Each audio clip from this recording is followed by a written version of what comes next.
Okay, great. We're nearly there, the final stage. By now you should have a really good feel for what you want. You should have made contact with some people you're going to work with on a long-term basis. Made some good contacts and people who are going to help you get through this process.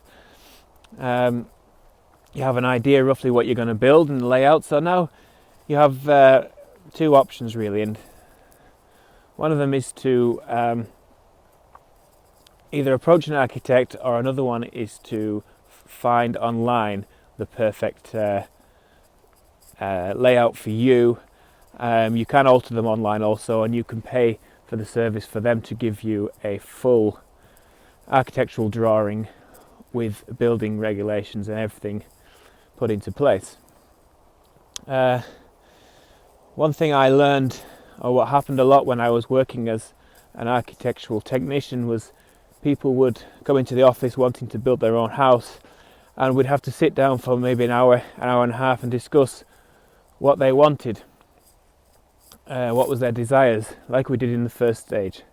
And then we would go off and design something for them, and more times than not it wouldn't be exactly what they wanted, because it's very difficult to communicate in words exactly what you do want, and sometimes you don't even know until you see it. So this process would go backwards and forwards 2 or 3 times. And this isn't free. It comes at a cost for both. It comes at a cost for the architect, for his time, but it also comes at a cost for the client as well.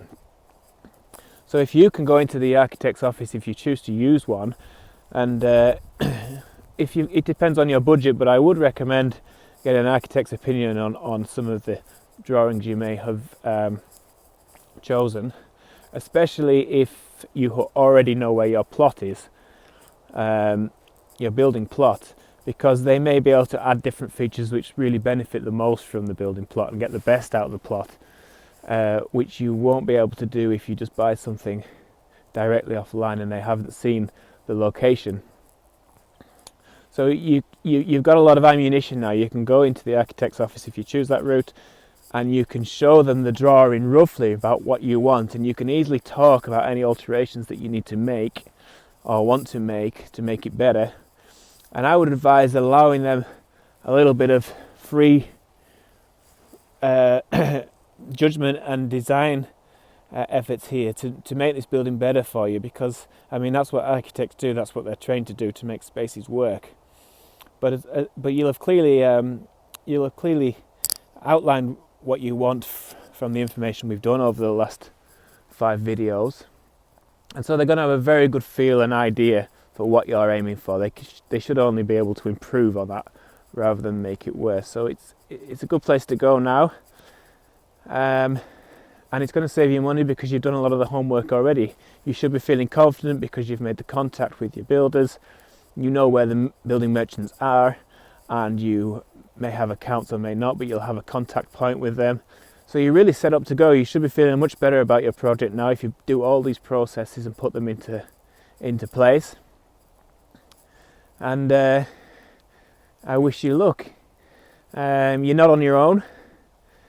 You can get plenty of help of the people around you. That's what it's all about, building a reliable team. Getting some people around you that are in the knowledge. You don't need to know it all, far from it. You only have to have a brief overview, which is what we've given you.